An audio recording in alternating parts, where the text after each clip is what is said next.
Père, nous te louons, nous t'offrons nos vies, nos corps, nos âmes, nos esprits, notre présent, notre futur, car tu as déjà pris notre passé. Nous t'offrons nos finances, nos familles, nos intentions, nos émotions, nos projets. Nous t'offrons nos rêves, nos ambitions, notre personnalité. Nous t'offrons notre être tout entier. Consume cette offrande que nous te présentons, l'offrande de nos vies, l'offrande de nos vies. Saint-Esprit de Dieu, toi qui changes l'homme, toi qui as ressuscité Jésus-Christ d'entre les morts, je te prie de souffler dans ce message, de parler à ces hommes, à ces femmes, et à tous ceux qui nous suivent sur Internet et qui suivront demain ou dans des années qui viennent ce message. Je prie que cette parole engendre des conversions, des consécrations, des nouvelles naissances. Père, exauce-moi. Je m'en remets à toi. Comme ce micro s'abandonne entre mes mains, je m'abandonne à toi. Parle, agis. Au nom de Jésus-Christ, j'ai ainsi prié. Amen. Nous acclamons le Seigneur. Gloire à Dieu. Je vous salue au nom de Jésus-Christ. Je suis heureux de vous revoir. J'étais à Abidjan depuis mardi et je suis rentré hier soir. Et Dieu, par sa grâce, nous a donné la force de prêcher déjà au premier culte. Et par sa grâce, nous prêcherons au deuxième et au troisième. Je me rends compte que quand tu deviens pasteur, tu as la vie d'un sportif de haut niveau.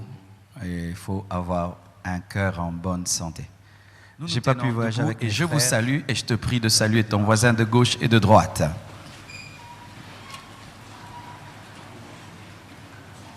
Nous sommes dans notre culte de sanctification. À la compassion, nous parlons de la sainteté, de l'amour, de la puissance et de l'équilibre. Et on a eu 2 cultes d'équilibre déjà. Et aujourd'hui, nous allons parler en termes de sanctification, car sans la sanctification, personne ne verra le Seigneur. 1 Corinthiens 11, verset 14, partie A. Le thème de mon message aujourd'hui, c'est l'épreuve de l'existence de l'enfer. Tu peux le dire à ton voisin de gauche, ton voisin de droite, ton voisin de devant et ton voisin de derrière. 1 Corinthiens 11, verset 14, partie A, la Bible dit « La nature elle-même ne vous enseigne-t-elle pas que c'est une honte pour l'homme de porter les longs cheveux ?» Mais on va s'arrêter, partie A, « La nature elle-même ne vous enseigne-t-elle pas ?» Nous prenons également Galates 6, versets 7 à 8. Galates 6, versets 7 à 8. Vous y êtes? Galates 6, 7 à 8. La Bible dit « Ne vous y trompez pas, on ne se moque pas de Dieu. C'est qu'un homme aura sémé, il le moissonnera aussi. » Verset 8. « Celui qui sème pour sa chair moissonnera de la chair la corruption. Mais celui qui sème pour l'esprit moissonnera de l'esprit la vie éternelle. » Que Dieu bénisse sa parole. Asseyez-vous.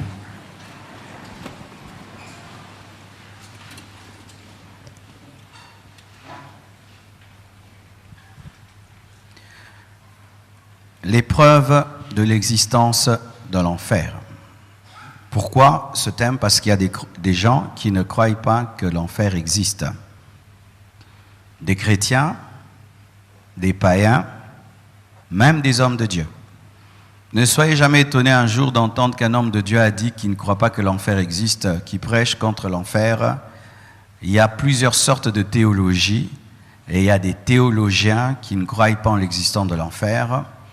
Il y a aussi des doctrines fausses fondées sur la non-existence de l'enfer.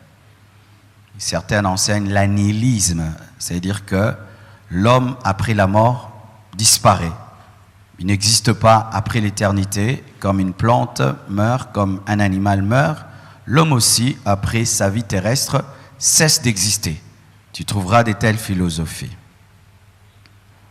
Mais pour notre part, selon la parole de Dieu, nous croyons que l'enfer existe. Et je suis là aujourd'hui seulement pour te convaincre que l'enfer existe, pas pour te condamner, mais afin de te sauver de l'enfer. Ma première preuve, mon premier argument qui me prouve que l'enfer existe, c'est la nature. Comme j'ai dit, la Bible dit, la nature elle-même ne vous enseigne-t-elle pas?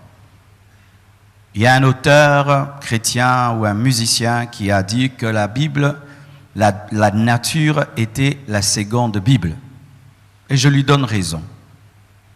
Pourquoi? Parce que une œuvre artistique contient le caractère de l'artiste. Je peux connaître le caractère d'un artiste par son œuvre. J'ai fait fabriquer une chaire plus belle que celle-ci. Elle était dans ma pensée. Et j'ai demandé à un frère de l'église de faire ça. Et puis il a fait une chaire, mais quand il a fini, je n'ai pas aimé le produit fini.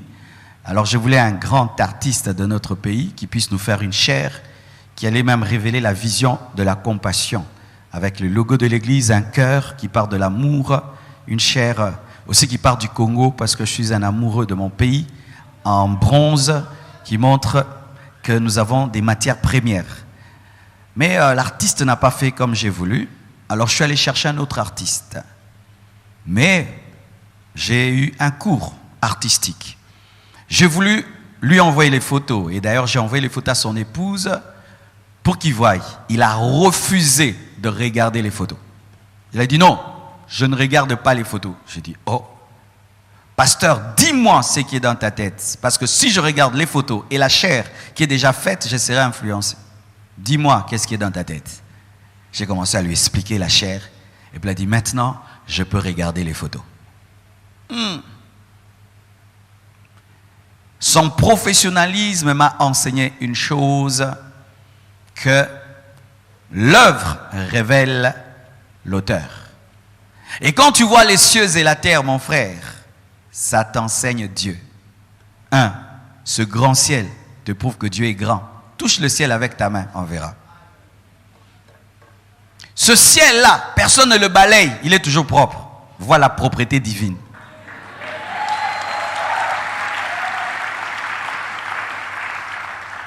Dernièrement, je suis allé en Guadeloupe, mes frères, j'ai vu l'eau verte.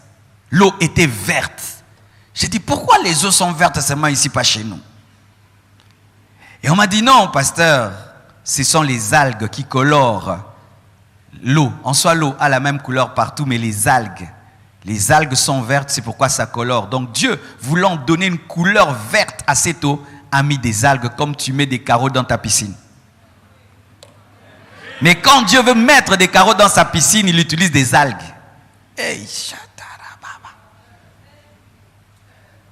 Maintenant, mes frères et sœurs,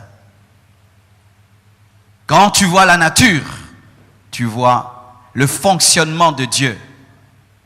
Quand tu vois une Mercedes, tu vois l'intelligence des Allemands. Quand tu vois la Toyota, tu vois l'intelligence des Japonais. Vrai ou faux? Mais quand je vois l'homme aussi, je vois l'intelligence divine. Nous les hommes, nous sommes la nature. Vous savez ça? Oui, nous sommes la nature.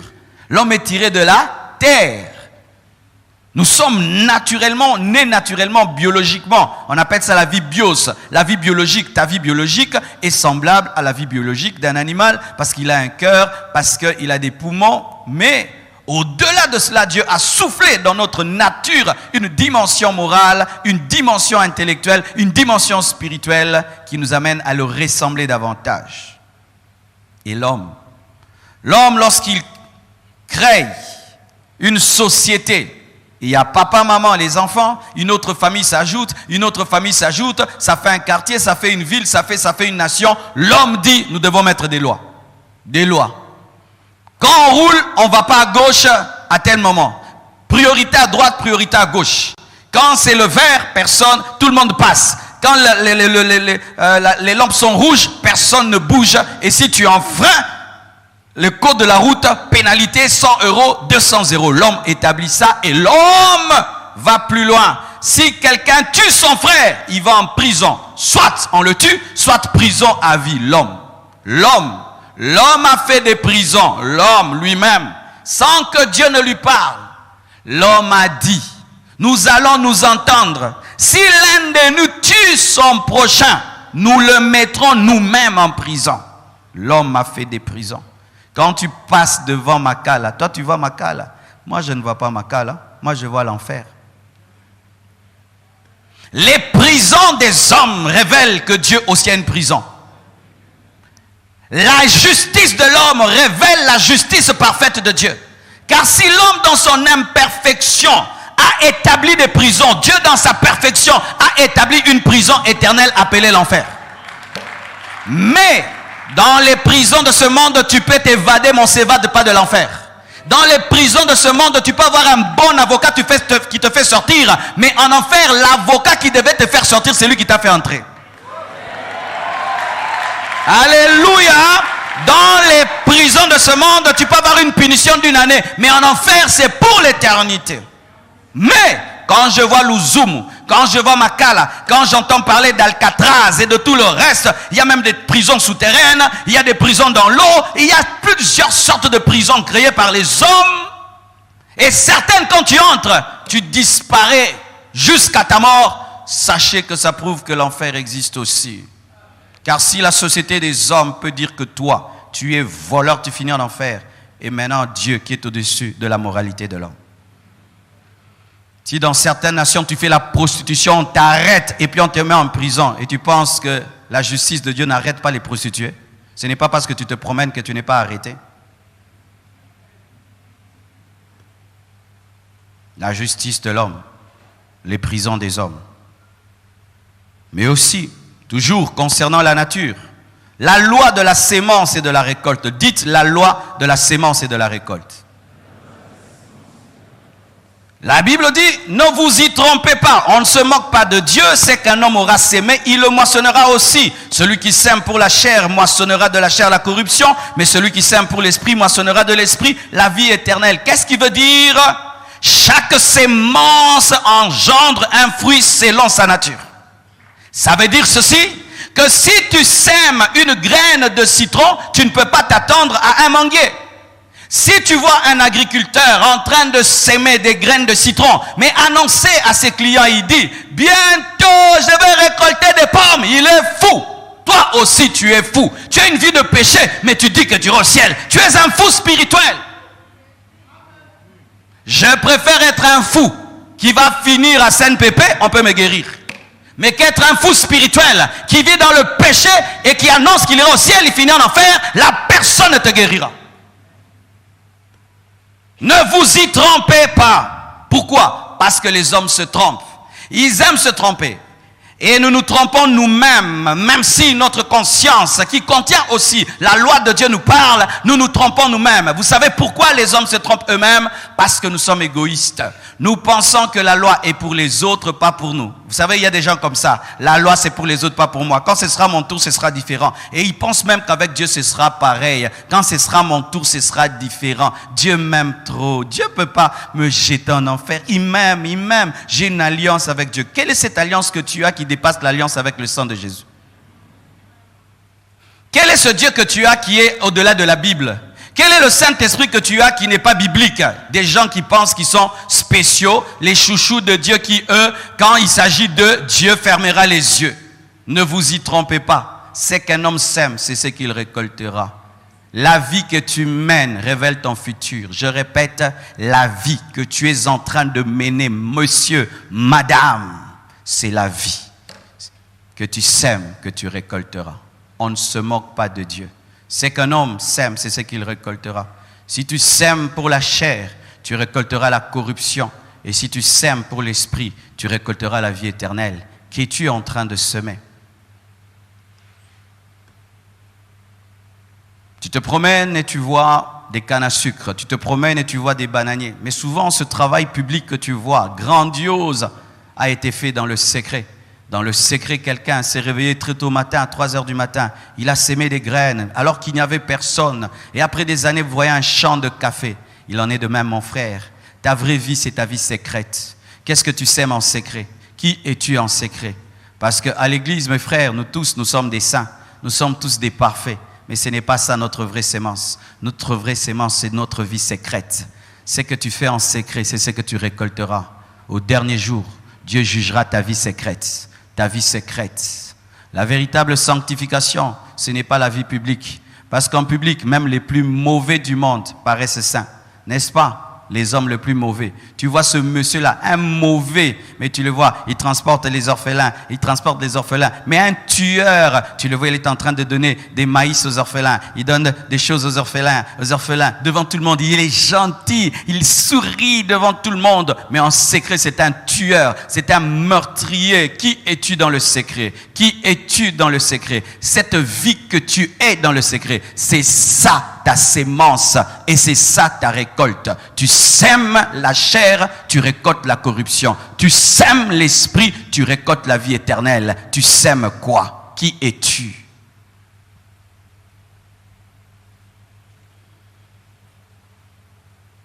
Comment un homme vivant dans le péché peut-il attendre aller au ciel? Comment un homme vivant dans le péché peut-il s'attendre à aller au ciel? Il y a une église qui fait un mauvais travail dans le monde. Je ne cite plus le nom des églises. Amen. Mais quand même, cette église-là m'étonne.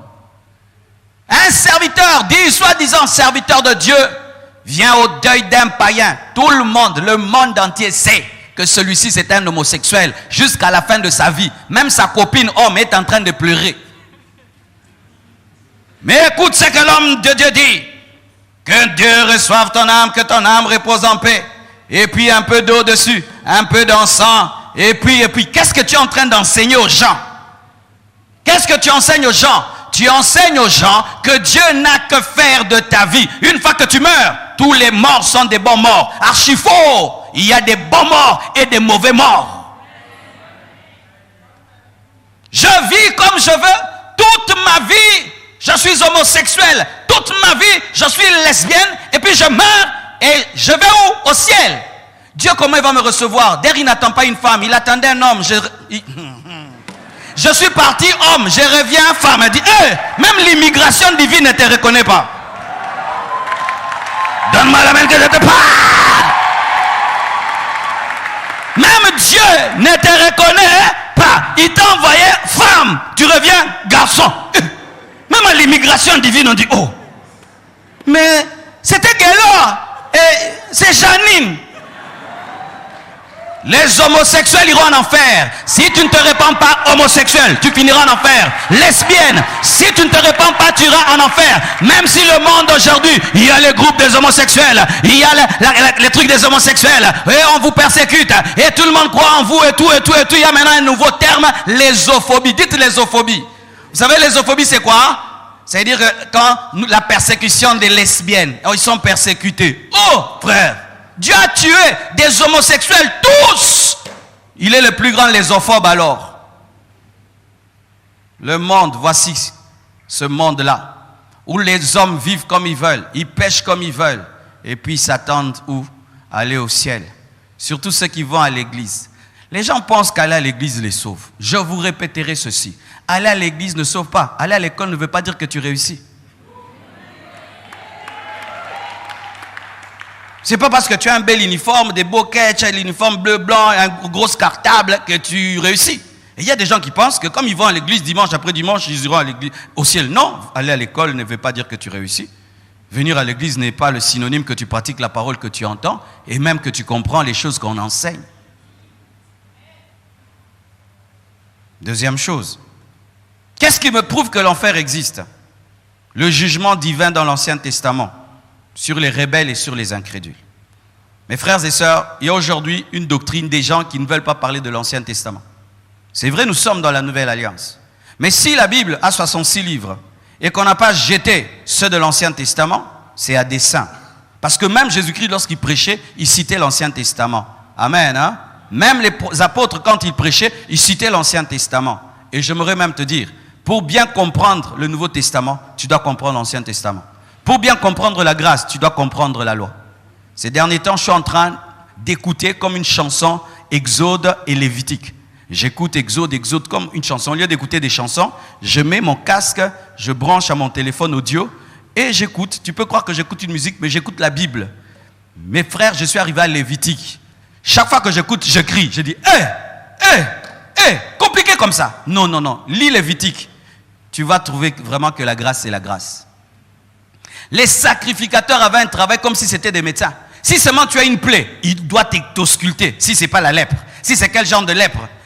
Quand il prie pour toi, quand tu commets le péché, il faut telle offrande, une offrande consumée. Il faut une offrande qui n'est pas consumée. La partie du sacrificateur, c'est telle partie et telle autre partie. Il faut offrir tel genre d'animal, pas tel autre. Il faut manger tel animal et pas tel autre. Et s'il rumine, il doit avoir des sabots comme ça. J'ai dit, compliqué, boy.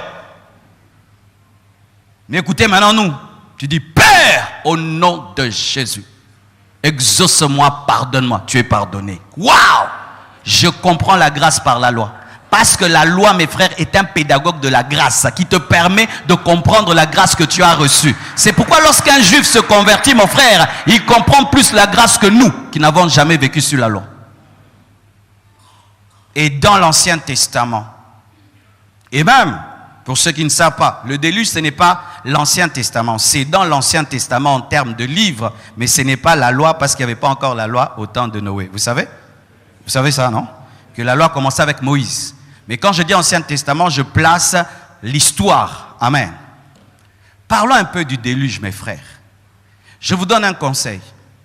Avant de commencer à regarder des films sur la Bible, lisez la Bible dans sa totalité de peur de prêcher les films. Car il y a des gens, par exemple, qui disent que Jésus-Christ était tombé 3 fois. Vous savez que ce n'est pas écrit dans la Bible. Amen. Hein? Il y a des gens qui chantent ça, Jésus est tombé 3 fois. Toi aussi tu vas prêcher, Jésus était tombé 3 fois. Et puis d'autres qui croient que Jésus-Christ, quand il était tombé, la dernière fois, une femme est venue, là, essuyer le visage. Et après l'avoir essuyé le visage de Jésus-Christ était resté dans la Bible. Vous savez que c'est faux? Qui sait que c'est faux? Mais ils ont ça, non? Quelque part dans un musée. Ils montrent le visage de Jésus. Bien-aimés. Mensonge, hein? Ah, tu ne savais pas? Ils t'ont menti. Le visage de Jésus-Christ n'est pas resté dans un vêtement, car même, je n'ai pas besoin du visage physique de Jésus, j'ai besoin de la révélation de la parole. Jésus n'a pas laissé des photos de lui de peur que les hommes ne soient idolâtres. Car même si Jésus-Christ a laissé son visage sur un tissu, il ne faut pas adorer ce tissu, sinon aussi il faut adorer le jardin de Gethsémane où son sang a coulé pendant qu'il priait.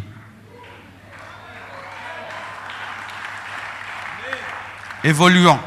Parlons du déluge, mes frères. Dieu demande à un homme, il lui dit, va dire à tes contemporains que je vais tuer le monde entier.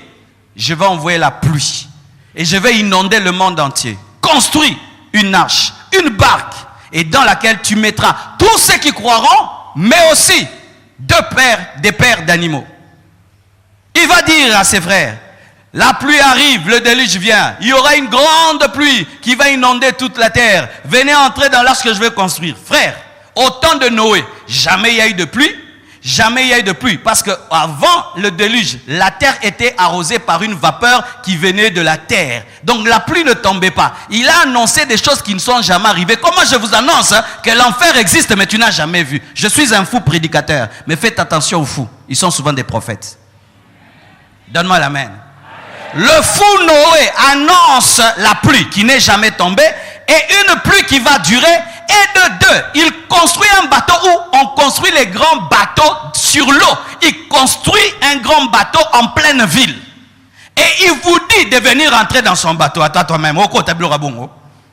C'est pourquoi nous sommes sauvés par la folie de la croix. Nous sommes sauvés par la folie de la croix. Où on te prêche, crois en Jésus qui est mort à la croix. Tu crois et tu es sauvé. Eux, ils se sont moqués de lui. Et si vous ne savez pas, mes frères et sœurs, les gens disent que Dieu était méchant. Mais Dieu était gentil. Il a laissé tout le monde entrer, même les couples des tortues.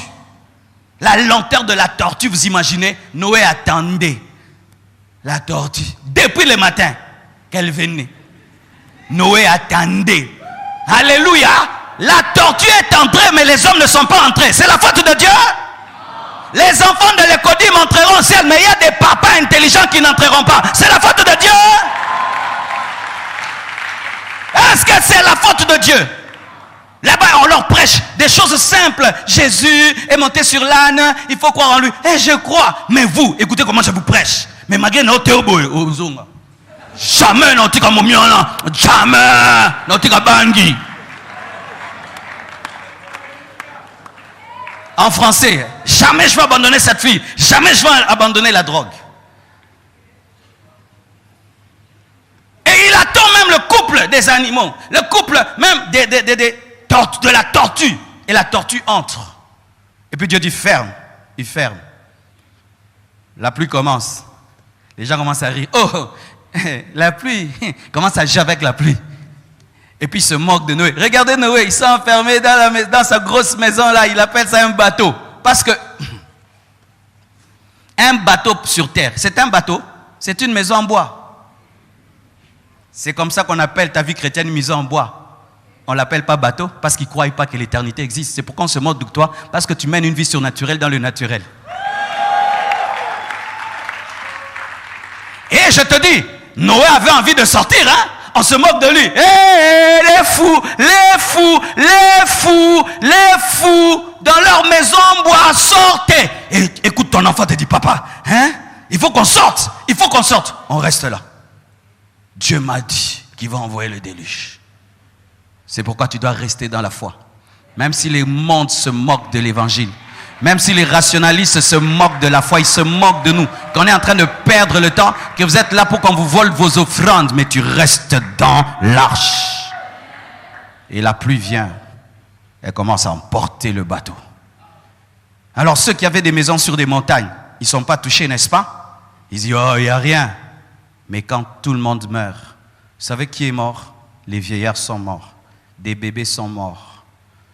Des familles entières ont été tuées, décimées. Par qui? Par Dieu. Dieu, le Dieu de la Bible.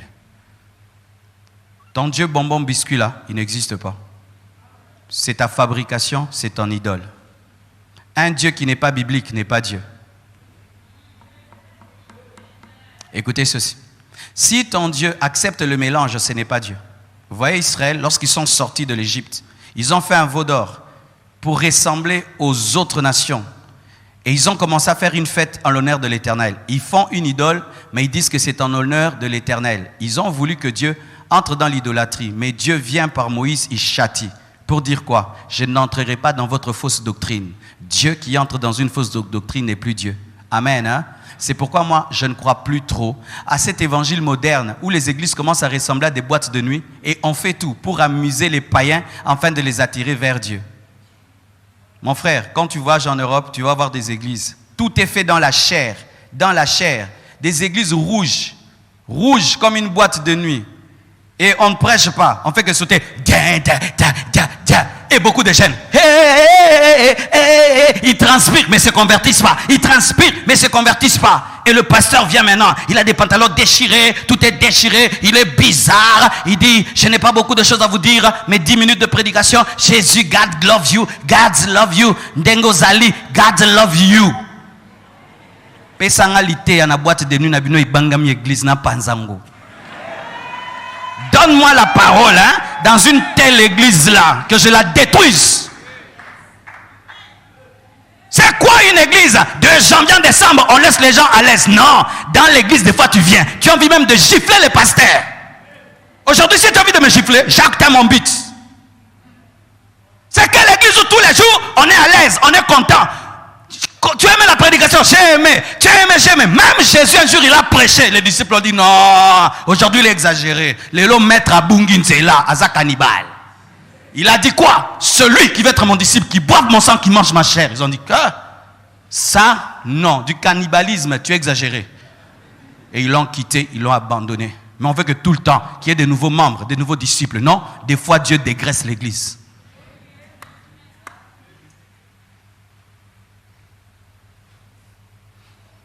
La chair n'engendre que la chair. Un évangile charnel n'engendre que des chrétiens charnels. Une église charnelle n'engendre que des disciples charnels. Et en pensant mettre à l'aise les gens, nous sommes en train de les perdre. Vaut mieux que quelqu'un sache clairement qu'il est perdu pour qu'il puisse se convertir que faire croire à un païen qu'il est chrétien. Alléluia. Mes frères et sœurs, Sodome et Gomorrhe. Dieu visite Sodome et Gomorrhe et il remarque quoi? Du plus petit au plus grand, tous sont dans l'homosexualité. Et quel niveau d'homosexualité? Au point ils veulent même coucher avec des anges.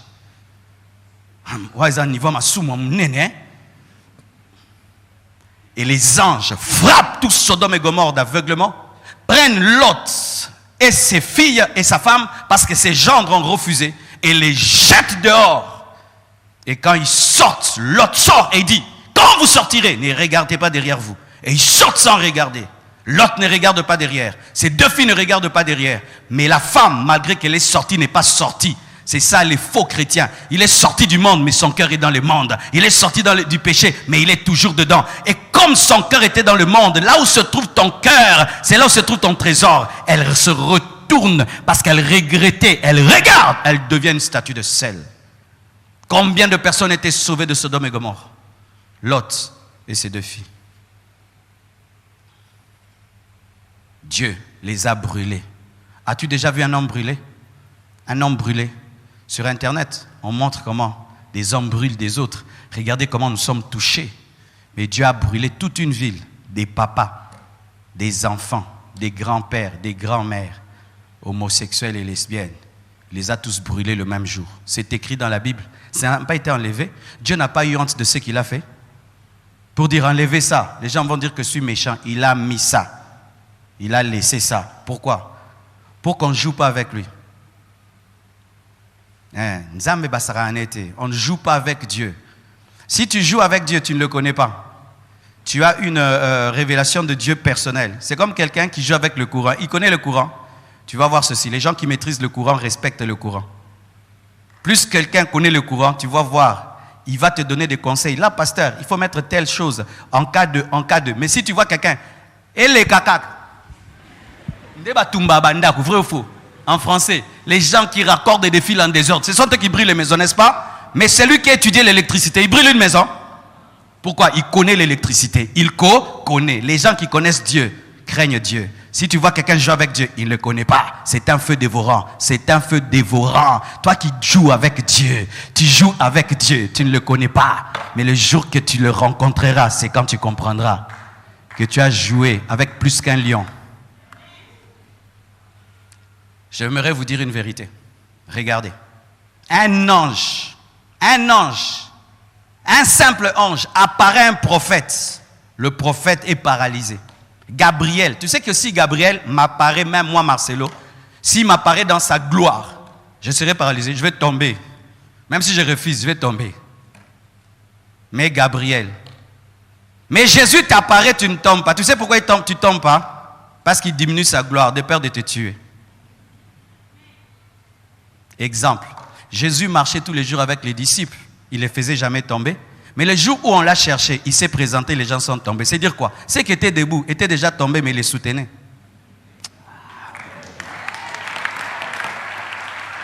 Jésus est avec les disciples, il dort même sur la poitrine, il ne brûle pas. C'est parce qu'il a diminué, pour qu'il puisse, il a mis des isolants. Sinon, ils allaient tout le temps en train de tomber.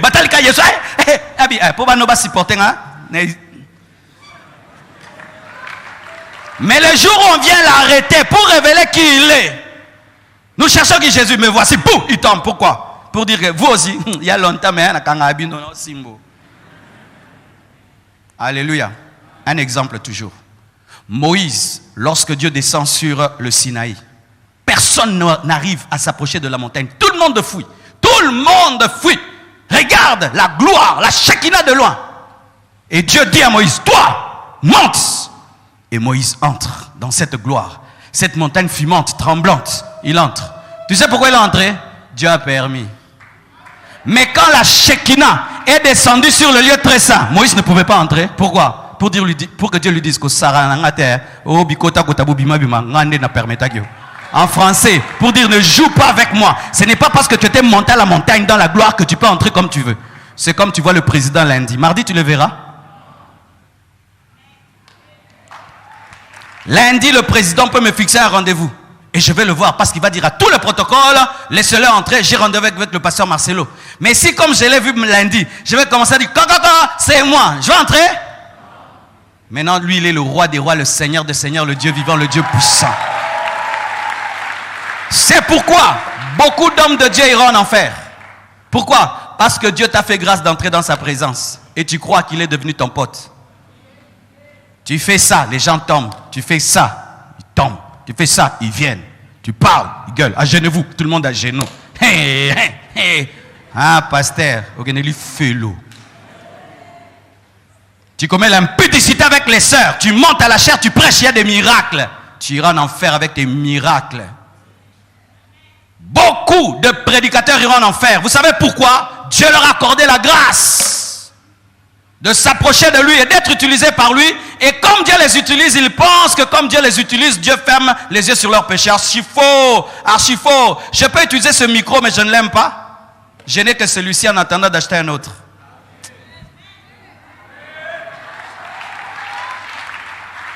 J'avais un autre micro avant celui-ci. C'était un très bon micro. C'est un Schneider. C'est parmi les meilleurs micros. Mais à la longue, j'ai trouvé qu'il y avait une imperfection dans ce micro-là. Il est en fer. Il est pèse. Donc quand tu es fatigué, tu le tiens. Tu sens que ta main te fait mal. Jusqu'à ce que je trouvais ce nouveau micro qui a la même qualité, mais c'est en plastique. Ça ne me pèse pas, mais ça a la qualité. Mais pendant que j'utilisais celui-là, tu pensais que j'étais content, mais j'attendais un autre. Ce n'est pas parce que Dieu t'utilise qu'il est d'accord avec toi. Là, il dit, en ce jour-là, plusieurs diront, nous avons prophétisé en ton nom, nous avons fait des miracles en ton nom. Je leur dirai, je ne vous ai jamais connu. Être utilisé par Dieu, ce n'est pas être connu par lui. N'est-ce pas, qu'en lingala, on dit que le mortier dans lequel on a toutes les pili-pili garde toujours l'odeur du piment. Et il y a des hommes de Dieu qui sont comme des mortiers de piment. Dieu est passé tellement par là qu'il y a l'odeur du piment, mais Dieu n'y est pas. Dans une poissonnerie, il y a l'odeur du poisson, mais des fois, il n'y a pas plus de poisson. Dieu était passé, il a laissé l'odeur. Faites très attention. Vous qui avez la grâce d'entendre la voix de Dieu, de vivre des choses avec Dieu et de croire que vous pouvez jouer avec lui. On ne joue pas avec lui, mes frères. Imaginez Dieu. Ça encore inversé. Dieu dit à Moïse, je vais vous délivrer, mais que chaque maison puisse mettre sur le linteau le sang d'un agneau. Si je ne vois pas le sang, je vais tuer. Et souvent dans le verset là, nous disons que l'ange de la mort, ce n'était pas l'ange de la mort, c'était Dieu lui-même. Dieu dit, je passerai. C'est pourquoi on appelle Pâques la passation de l'Éternel. Ce n'est pas la passation de Satan, ce n'est pas la passation des démons. La Pâques, c'est la passation de l'Éternel. Donc, c'est Dieu qui tuait tous les premiers-nés de l'Égypte qui sont morts. Ce n'est pas Satan qui les a tués, ce n'est pas l'esprit de mort qui les a tués, c'est Dieu lui-même qui les a tués. Dieu les a tués. Pourquoi? Ils n'ont pas mis le sang sur les linteaux. C'est dire encore quoi? Si tu ne respectes pas le sang d'un animal, Dieu te tue. Maintenant, le sang de Jésus. Si sur ta vie, il n'y a pas le sang de Jésus, si tu ne crois pas au sang de Jésus, tu ne seras pas sauvé, mon frère. Parce que ceux qui n'ont pas respecté le sang d'un animal sont morts. Tués par qui? Par Dieu. Tous les premiers fils sont morts dans les maisons où il n'y avait pas le sang. Même les premiers fils des animaux. Vous vous imaginez Dieu? Quel est le Dieu que nous prêchons?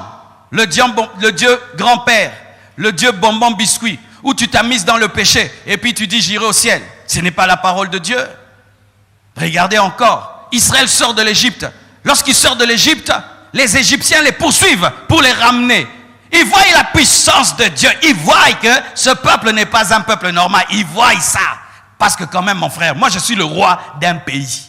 J'ai des esclaves. Ils ont un prophète. Ils jettent un bâton devant moi. Son bâton avale tous les bâtons de mes magiciens. Déjà, quelqu'un comme ça, non? N'est-ce pas? Deux, il envoie des grenouilles partout. Il envoie des poux partout. Il change les ténèbres en lumière, la lumière en ténèbres. Il change l'eau en sang. Même dans ma maison, j'ouvre le robinet, c'est dit ça. On me dit que c'est Moïse, le prophète de ce Dieu-là. Mais je vais commencer à dire non, mais pire encore. Je me réveille le matin, tous les premiers fils de mon royaume sont morts, sauf chez eux.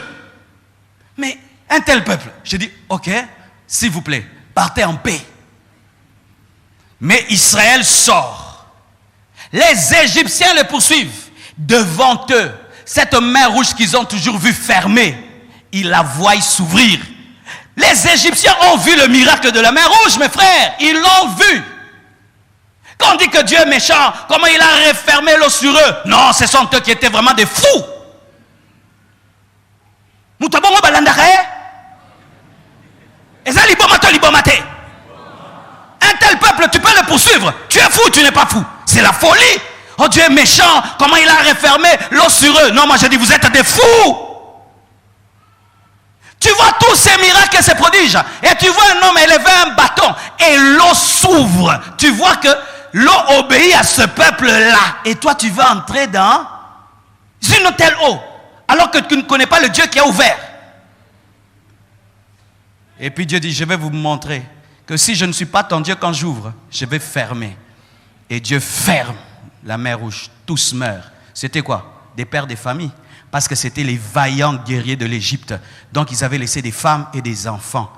Les enfants sont devenus des orphelins et les femmes sont devenues des veuves. Pourquoi? Parce que papa a osé défier Dieu. C'est la parole. Hein? Quel est ton Dieu? Mon Dieu le voici. C'est un Dieu d'amour, mais un Dieu saint. Mon Dieu le voici. C'est un Dieu d'amour, mais un Dieu juste. Mon Dieu le voici. C'est un Dieu miséricordieux, mais lent à la colère, mais finit par se fâcher. Mon Dieu, c'est un Dieu de grâce, mais sa grâce, on ne joue pas avec sa grâce. C'est le Dieu que moi je connais. Mais si toi, tu as un autre Dieu, avec lequel tu t'amuses, ou même alléluia, Dieu me révèle, ou tu commets des péchés en avance et tu as déjà des provisions de sang de Jésus-Christ pour le péché de demain. Écoutez ce que les gens disent. Que Dieu me pardonne ce que j'étais. Donc, c'est à prévoir déjà. Il prévoit le péché et il prévoit le sang de Jésus en provision. Je vais commettre ces péchés. Mais Dieu, pardonne-moi. Je vais commettre. C'est quand tu entends un voleur qui dit, Seigneur, bénis mon départ, mon arrivée et mon retour. Seigneur, fais qu'on ne m'attrape pas. Que je sorte vivant de ce vol. Je te supplie. Je te servirai toute ma vie. Et c'est ce que vous faites. Oui, quand tu fais la prostitution, tu pries pour ne pas attraper le sida, vrai ou faux? Tu pries pour ne pas attraper une grossesse, vrai ou faux? Tu pries pour ne pas tomber sur quelqu'un de bizarre, vrai ou faux? Des prostituées qui prient avant la prostitution.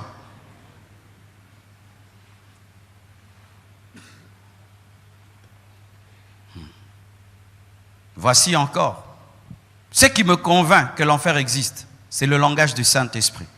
Aujourd'hui, je suis très étonné du Saint-Esprit congolais. Moi, je l'appelle Saint-Esprit congolais. Ce n'est pas l'esprit de la Bible. Vous savez, le Saint-Esprit congolais, il est comme les receveurs. Vous savez, les receveurs, ils n'ont pas le même père et la même mère, mais ils se comportent tous de la même manière. On ne sait pas où on les forme, mais bizarrement, vraiment, l'esprit qui les forme est terrible parce qu'ils sont tous les mêmes. Ils disent pas bandal, ndal, ndal, ndal, ndal. Qui leur dit tous de dire ndal? Et tous commencent à parler bizarrement. Au lieu de dire il peine, il peut. Tous deviennent des impolis. Tous. C'est comme si tu deviens receveur, il y a un esprit qui entre en toi. Et tous se comportent pareil. Comme les prophètes du Congo. Vous ne parlez pas de l'enfer.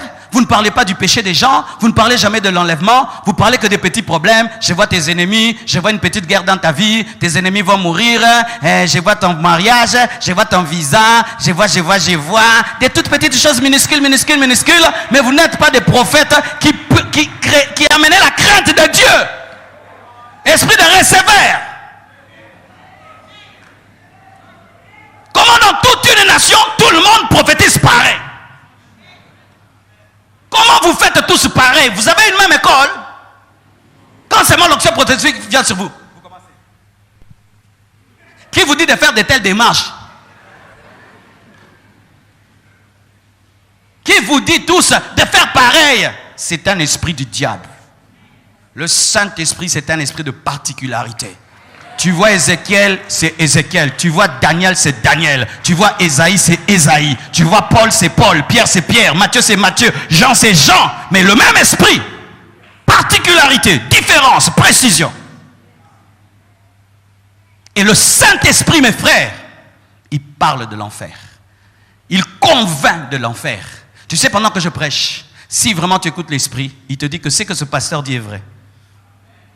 Moi, le jour que j'ai rencontré le Saint-Esprit, m'a convaincu de l'enfer, mes frères. À l'âge de 15 ans, j'ai l'expérience de l'Esprit Saint.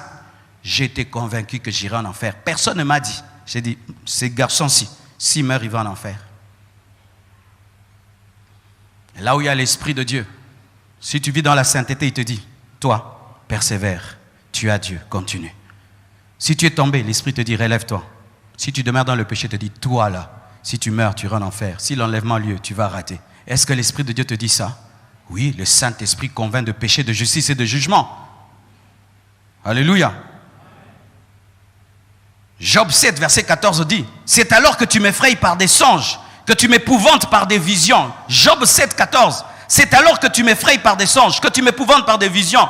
Le Saint-Esprit donne aux gens ces derniers temps des visions de l'enfer. Qui a déjà eu des visions pareilles? Qui a déjà eu des visions où il a vu qu'il est resté? L'enlèvement a eu lieu, il est resté. Moi, j'ai déjà eu une telle vision, mes frères. J'ai vu un garçon qui est mort. Et le jour de sa mort, j'ai vu comment les choses se passent. Il y a eu un trou sous son lit. Il est tombé dans un tunnel en feu. Et il ne pouvait pas arrêter cela. J'ai vu que l'homme, quand il meurt, il continue à vivre. J'ai vu ça. J'ai vu que quand l'homme meurt, il garde la mémoire. J'ai vu ça. J'ai vu que quand l'homme meurt, le corps reste sur le lit, mais il a un autre corps spirituel. J'ai vu ça. J'ai vu que les gens montent et d'autres descendent. Je ne sais pas pourquoi, mais j'ai vu ça. J'ai vu ça. J'ai vu ça. J'ai vu un tunnel en feu. J'ai vu ça. J'ai vu ça. Et il y a des gens qui ont eu de telles expériences. Surtout en Colombie, mes frères. Vous savez, là où les gens commencent à s'habituer de Dieu, il n'y a plus de fortes visions spirituelles. Il n'y a que de toutes petites visions. Mais là où le réveil est frais, il y a des véritables visions. Et en Colombie, là où il y avait la drogue, les gens se convertissent. Mais il faut voir les visions que les gens ont. Même des petits enfants de l'Écodim ont des visions sur l'enfer, des visions sur la nouvelle Jérusalem céleste, des visions du paradis. Et les pasteurs leur donnent des micros en plein culte. Et ils parlent et les gens se convertissent. Que Dieu nous accorde cela. Que Dieu nous accorde cela. Pas seulement des gens qui ont des visions. J'ai vu l'homme de ma vie, j'ai vu la femme de ma vie. Mais que tu puisses voir aussi l'éternité. Jean a vu l'éternité. Jean a vu l'éternité. Il a vu comment on va adorer Dieu sur le trône. Tu t'imagines, un homme a vu l'adoration au ciel. Il a vu l'enlèvement. Il a vu l'épouse. Jean a vu ça. Et il a vu dans telle condition, dans quelle condition? Il était dans l'île de Patmos. Il était prisonnier. Mais malgré sa situation, il peut avoir une vision céleste. Le témoignage intérieur du Saint-Esprit dans nos consciences nous parle, mes frères. Ou toi-même tu sais. Mais il y a des gens qui n'écoutent jamais leur conscience. Frère, voici un secret que je te donne. Ne soyez pas des gens qui sont tout le temps heureux. Il y a un temps pour la joie, il y a un temps pour les remords. Il y a un temps dans la vie, tu laisses que tes amis soient loin de toi, les rires là, tu vas dans ton coin là, tu te poses une question. Moi là, si je meurs, j'irai où? Moi là, si Jésus revient maintenant, j'irai où? Tous les chrétiens sérieux sont passés par des moments pareils. Quand tu lis l'histoire des pionniers de l'église, Wesley, Finney, ils sont passés par des crises spirituelles. Aujourd'hui, nous parlons de Wesley, de Finney, tous les autres. Mais quand tu lis leurs livres, certains, il fut un temps, ils ne croyaient pas qu'ils étaient sauvés. Ils passaient par des agonies où il est convaincu qu'il ira en enfer jusqu'à ce qu'il parvienne à être sûr qu'il sera sauvé. Est-ce que tu es déjà passé par là où le Saint-Esprit t'arrache la paix Il t'arrache toute la joie. Tu as l'argent, tu as tout, mais tu n'as pas la paix. Le Saint-Esprit met seulement l'emphase et la lumière sur ton éternité. Oui, tu as l'argent, mais est-ce que tu es sauvé? Oui, tu as tout, est-ce que tu es sauvé? Tu vois que Dieu t'arrache toute la paix jusqu'à ce que tu sois obligé de te mettre en ordre avec Dieu. Que cela t'arrive.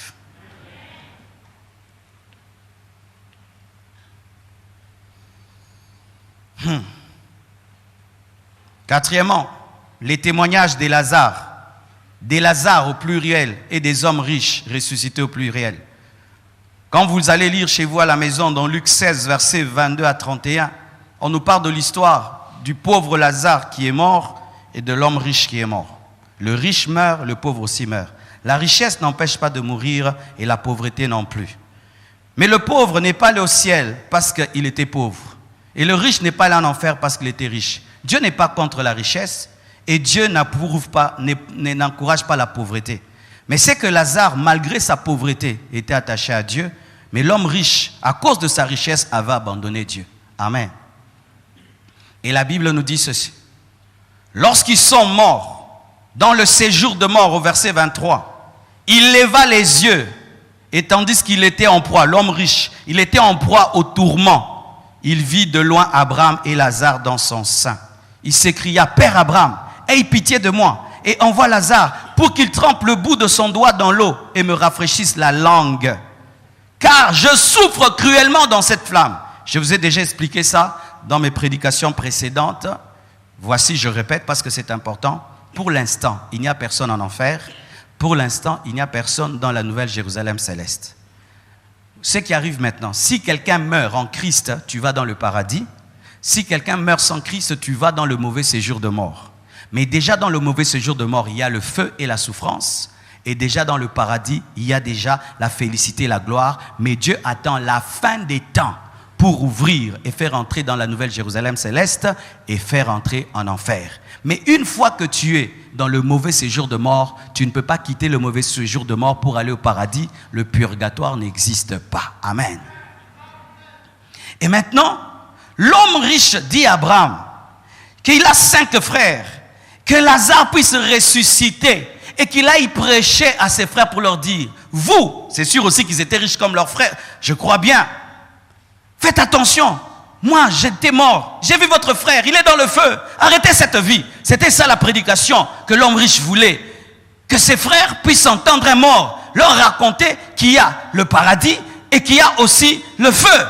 Mais Abraham lui dit, même si un homme ressuscité, s'il ne croit pas à la parole, parce qu'ils ont la loi et les prophètes qui les écoutent, ils n'entendront pas. Pour dire quoi? Que la prédication est plus puissante que les expériences. Mais nous, Dieu nous a donné la prédication et des expériences, car des Lazare sont sortis du paradis et sont venus nous dire. Il y a des témoignages, des gens qui sont morts et qui sont venus nous dire des choses. Il y a des témoignages, des gens qui étaient dans le coma et qui sont sortis pour parler. Certains ont parlé du mauvais séjour de mort parce qu'ils étaient dans le feu, mais Dieu leur a fait grâce de ressusciter.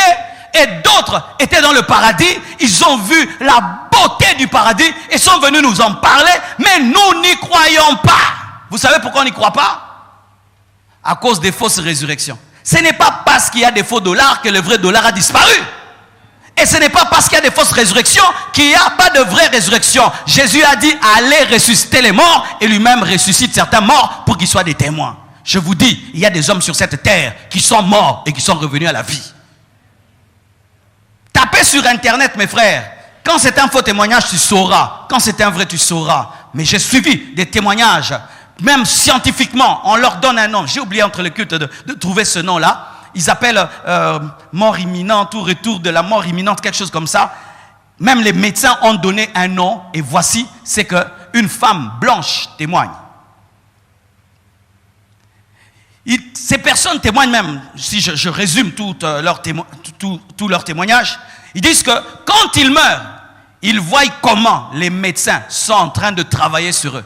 Comment on leur met de l'électricité, des électrochocs, ils voient ça. Ils s'en vont et ils voient le médecin comme ça. Et puis ils voient la famille qui est dehors en train de pleurer.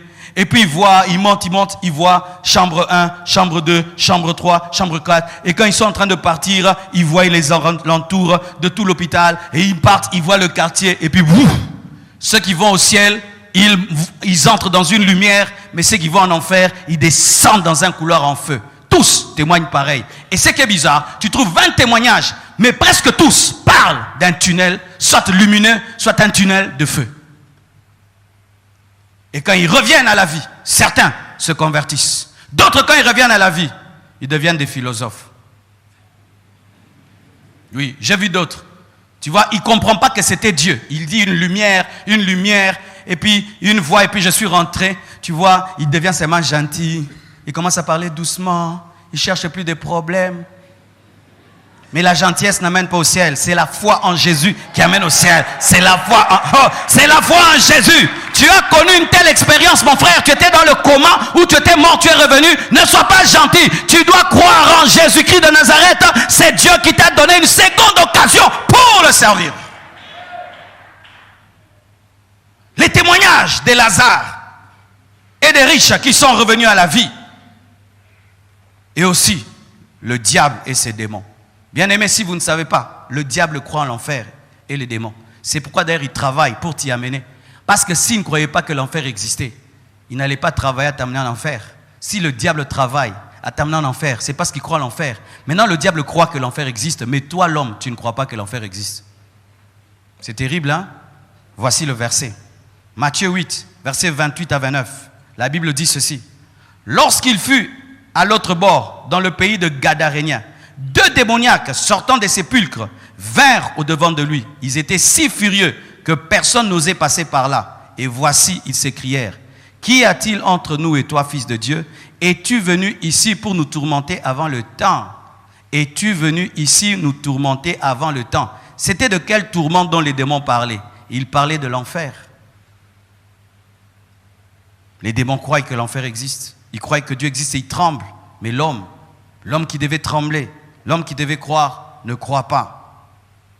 Et pour tous ceux qui ont des doutes, la parole claire de l'Évangile et l'Apocalypse nous révèlent clairement que l'enfer existe. Je vais vous lire rien qu'un passage qui prouve que la Bible reconnaît l'existence de l'enfer. Pour ceux qui ont des doctrines, qui disent que non, l'enfer, Dieu est tellement bon qu'il n'y a pas l'enfer. Alors, démontre-moi par ce verset-ci comment Dieu peut écrire ça. Apocalypse 20, versets 10 à 15. Et le diable qui les séduisait fut jeté dans les temps de feu et de soufre, où sont la bête et les faux prophètes. Et ils seront tourmentés jour et nuit au siècle des siècles. Puis je vis un grand trône blanc, et celui qui était assis dessus, la terre et le ciel s'enfuirent devant sa face, et il ne fut plus trouvé de place pour eux. Et je vis les morts, les grands et les petits, qui se tenaient devant le trône. Des livres furent ouverts, et un autre livre fut ouvert, celui qui est le livre de vie. Et les morts furent jugés selon leurs œuvres. Selon les œuvres du pasteur? Oh, pourquoi tu as abandonné Dieu? Les pasteurs sont devenus des aventuriers. Pourquoi tu fais ça? Les pasteurs sont devenus des aventuriers. Pourquoi tu fais ça? Les églises sont devenues des aventurières. C'est pourquoi j'ai abandonné Dieu. Tu seras jugé en fonction de tes œuvres, pas en fonction des œuvres d'un pasteur. Je répète encore. Vous qui trouvez des faux fuyants de vivre dans le péché à cause des péchés des pasteurs et des églises, vous serez jugé en fonction de vos œuvres. Ce n'est pas parce que quelqu'un vole que tu as le droit de voler. Ce n'est pas parce que quelqu'un est faux que tu as le droit d'être faux. Ils furent jugés selon leurs œuvres. D'après ce qui est écrit dans ces livres, la mer rendit les morts qui étaient en elle. La mort et les séjours de mort rendirent les morts qui étaient en eux. Et chacun fut jugé encore selon ses œuvres. Dites selon mes œuvres. Et la mort et les séjours de mort furent jetés dans les temps de feu. C'est la seconde mort, les temps de feu. Quiconque, écoutez ce verset 15, même moi il m'effraie. Même moi, pasteur qui te prêche, même moi qui me tiens ici, ce verset 15-là m'effraie. Quiconque, c'est-à-dire pasteur, apôtre, docteur, fils de pasteur, grec, américain, juif, papa, maman, riche, pauvre, intellectuel, analphabète, quiconque ne fut pas trouvé, écrit dans le livre de vie, fut jeté dans l'étang de feu. La Bible. Clairement. Et qui a écrit ça? Jean. Jean, c'était qui? C'était l'apôtre le plus doux qui dormait à la poitrine de Jésus, sur la poitrine de Jésus, qui connaissait Jésus-Christ plus que les autres, de sorte que lorsqu'il écrit son évangile, c'est l'évangile du Fils de Dieu. Mais cet homme qui avait la profonde révélation de Jésus nous parle de ça, de l'enfer, comme ça. Et pour terminer, si tout ce que j'ai dit ne te convainc pas, voici la preuve ultime. Jésus-Christ lui-même est la preuve que l'enfer existe. Ses paroles. Jésus-Christ lui-même a dit quoi? Parce que tu peux dire, là ça c'est Jean, là c'est Paul. Est-ce que Jésus lui-même a dit ça? Écoutons Jésus lui-même. Dans Matthieu 13, versets 40 à 42, Jésus, l'amour de Dieu, Jésus le Fils de Dieu, a dit quoi? Matthieu 13, 40 à 42. Or, comme on arrache l'ivraie et qu'on le jette au feu, comme on prend la mauvaise graine et qu'on la jette au feu, il en sera de même à la fin du monde. Le Fils de l'homme, qui est Jésus lui-même, enverra ses anges qui arracheront de son royaume tous les scandales et ceux qui commettent l'iniquité, le péché, et ils les jetteront dans la fournaise ardente où il y aura des pleurs et des grincements de dents. Qui a dit ça? Jésus-Christ de Nazareth. Afin que tu comprennes qu'il n'est pas n'importe qui, je vais te donner 31 prophéties qui se sont accomplies dans la vie de Jésus pour te dire qu'il ne faut pas blaguer avec un tel homme. Mes frères, Jésus n'est pas qu'un prophète. Jésus n'est pas que le fils de Marie. Jésus n'était pas qu'un prédicateur. Jésus est le Fils de Dieu.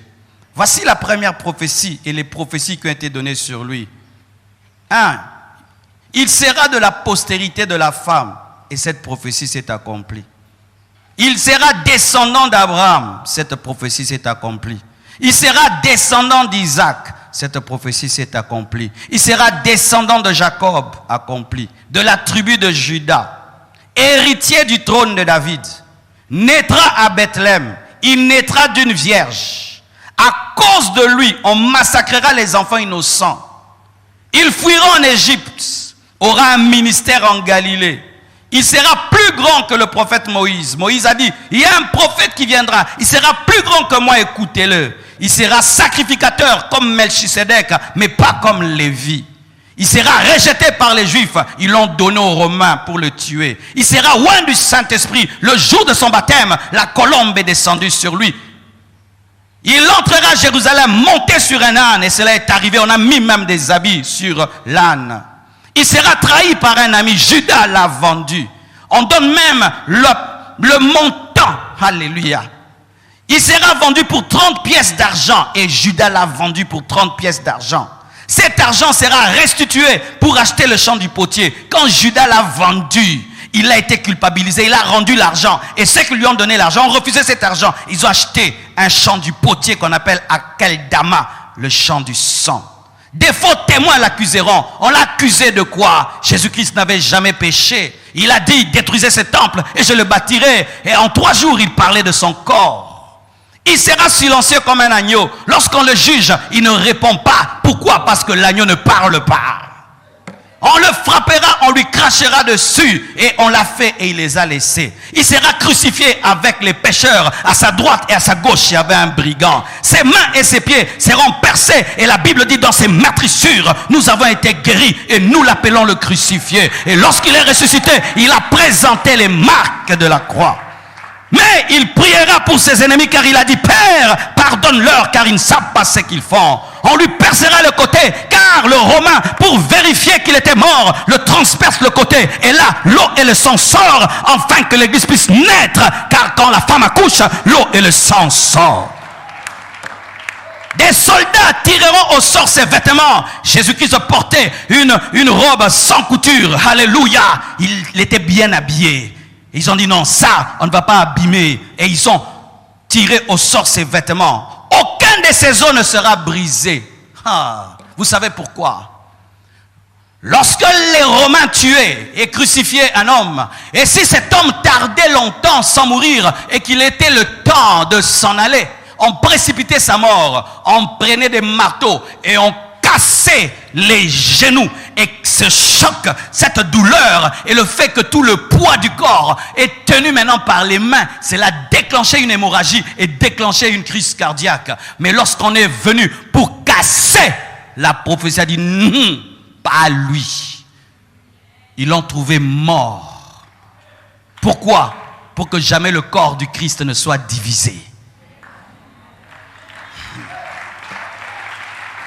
Il sera enterré avec les riches lorsqu'il meurt, entouré des brigands, mais il est enterré, entouré des riches. Car un riche, Joseph d'Arimathée, réclame son corps et va l'enterrer avec les riches pour dire qu'il est le Dieu des pauvres, il est le Dieu des riches, il est le Dieu des riches, il est le Dieu des pauvres. Il ressuscitera le troisième jour. Le premier jour est passé, rien. Le deuxième jour est passé, rien. Mais le troisième jour, il a renversé la pierre qui était devant son tombeau et il est sorti vivant, accompli. Donne-moi la main que je te prêche. Mais Jean, quand il a vu, il a dit, voici l'agneau de Dieu qui ôte les péchés du monde. Celui qui vient après moi est venu avant moi. Moi je vous baptise d'eau, mais lui vous baptisera du Saint-Esprit et de feu. Et un jour les apôtres sont montés dans la chambre haute, et pendant qu'ils priaient, la Bible nous dit, tout à coup un vent impétueux est entré dans la chambre, et tout d'un coup le feu était sur eux. Ils se mirent en parler en d'autres langues. Accompli. Une telle personne, tu vas jouer avec elle. Ah, moi, une telle personne, je ne joue pas. Pourquoi? Ce qui est accompli prouve que le reste s'accomplira. Car ce n'est pas tout ce qui était dit sur Jésus. Il a dit aussi, je m'en vais au Père, vous préparez une place et je reviendrai. Il a dit qu'il y aura la marque de la bête. Il a dit qu'il y aura le ciel. Il a dit qu'il y aura l'enfer. Il a dit ça aussi. Quand quelqu'un parle en langue, aie peur. C'est la preuve que les prophéties sur Jésus se sont accomplies.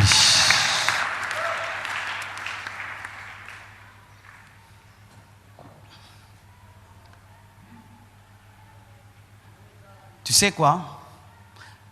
Après avoir entendu des choses si grandes, c'est sûr que tu te dis, je vais faire quoi? C'est trop grand ce que le pasteur vient de dire. Je dois faire quelque chose de grave. Non. C'est ça la beauté de la grâce. C'est tellement élevé que tu ne peux pas prendre ça. Alors Dieu fait descendre ça au niveau de la foi. Il dit, si tu crois.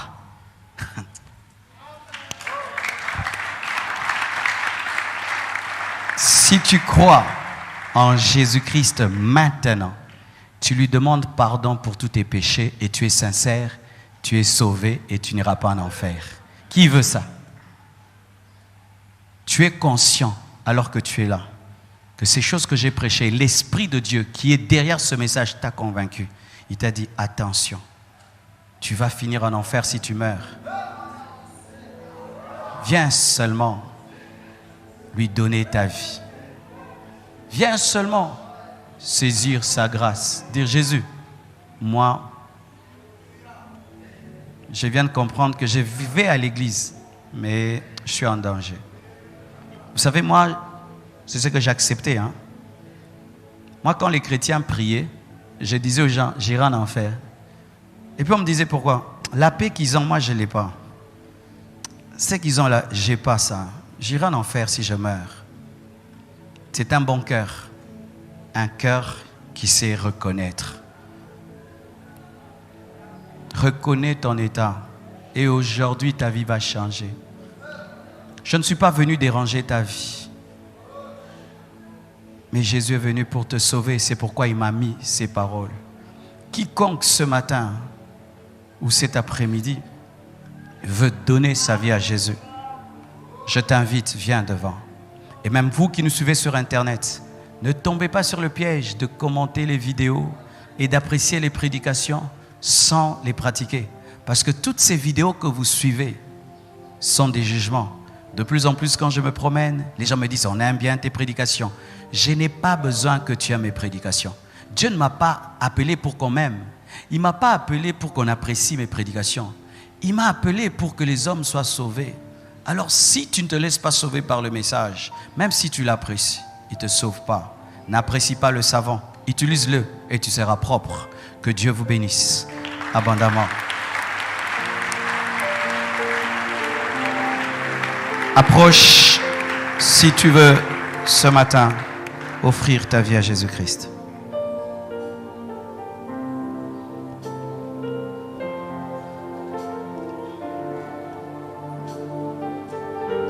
Approchez-vous.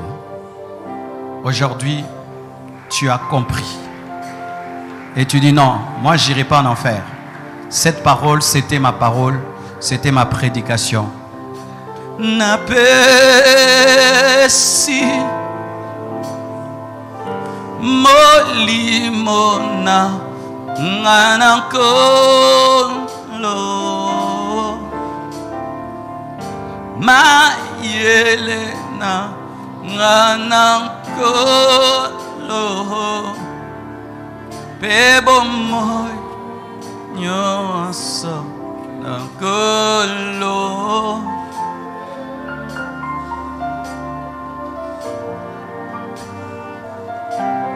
Napesi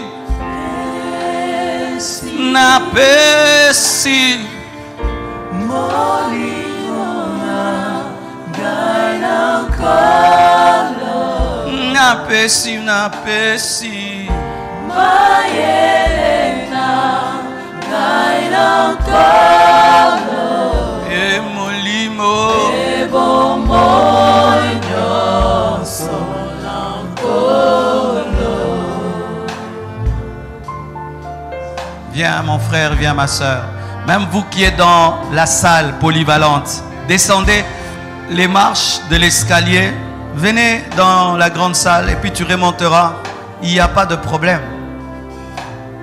Kolo Yesu yaka pene nanga simanga makasi nokitena kopengwa pesanga molimo nayo Pwetengana longa Oh Yesu kumama libela Kolo Yesu yaka pene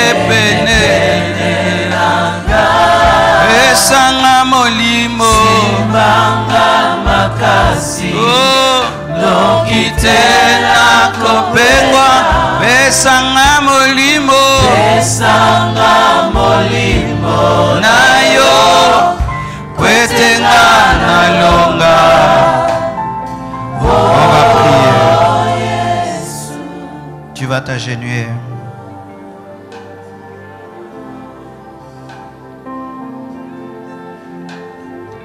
Suis-moi dans cette prière. Seigneur Jésus-Christ, je suis un pécheur. Je n'aime pas ma vie, mais je n'ai pas la force de changer. Viens me changer. Viens me sauver. Entre dans ma vie. Deviens mon sauveur et mon Seigneur personnel. Pardonne tous mes péchés. Écris mon nom dans le livre de vie. Donne-moi le Saint-Esprit.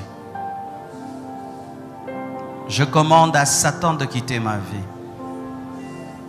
Lui et tous ses démons. Au nom de Jésus-Christ. Au nom de Jésus-Christ. Au nom de Jésus-Christ. Donne-moi la force d'aller jusqu'au bout. de grandir dans la foi jusqu'à ma mort, jusqu'à ton retour.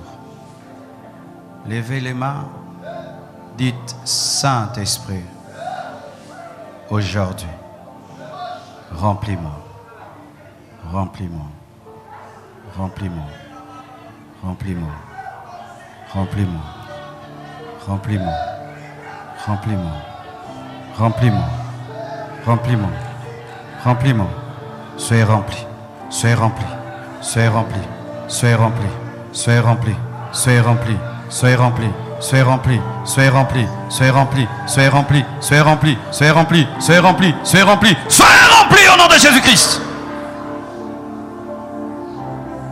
Que dès ce jour tu sois marqué par la puissance de l'Esprit. Dès ce jour, tu sois marqué par une expérience avec le Saint-Esprit. Aujourd'hui même, aujourd'hui, aujourd'hui, aujourd'hui, aujourd'hui, que Dieu t'accorde une expérience avec le Saint-Esprit. Praise. Toute l'église, levons les mains. Diminue le Saint-Esprit. Dites avec moi, Seigneur, que ta présence remplisse ce temple.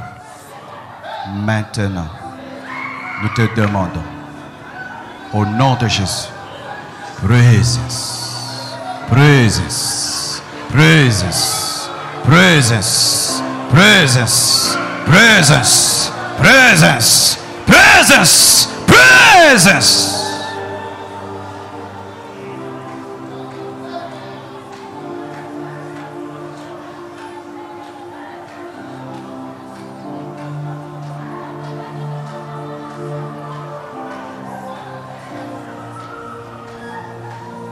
Le Saint-Esprit est ici. Le Saint-Esprit est ici. Le Saint-Esprit est ici. Le Saint-Esprit, le parfum de la gloire se répand. Le parfum de la gloire de Dieu se répand dans cette assemblée. Le parfum de la gloire de Dieu se répand, se répand, se répand, se répand, se répand, se répand. Yes! Que tes yeux s'ouvrent, que tu voies le ciel. Que tes yeux s'ouvrent, que tu voies le mauvais séjour de mort. Que tes yeux s'ouvrent, que tu voies la fin du monde. Que tes yeux s'ouvrent, que tu voies comme Jean, l'esprit de l'Apocalypse. L'esprit de l'Apocalypse. Que l'esprit t'ouvre les yeux, comme il a ouvert les yeux au prophète Jean. Que tes yeux s'ouvrent. Que ton cœur dur soit touché aujourd'hui. Seigneur Dieu de gloire, je te confie ces âmes. Et je prie et je demande que rien ne les sépare de toi.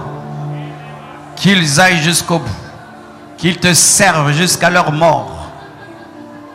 Leur vieillesse. Jusqu'à ton retour.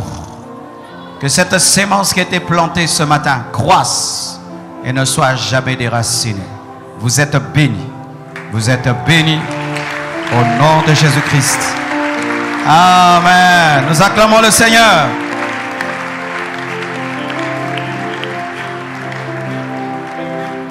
Oh, gloire à Dieu. Qui est béni ce matin, garde cette parole. Amen.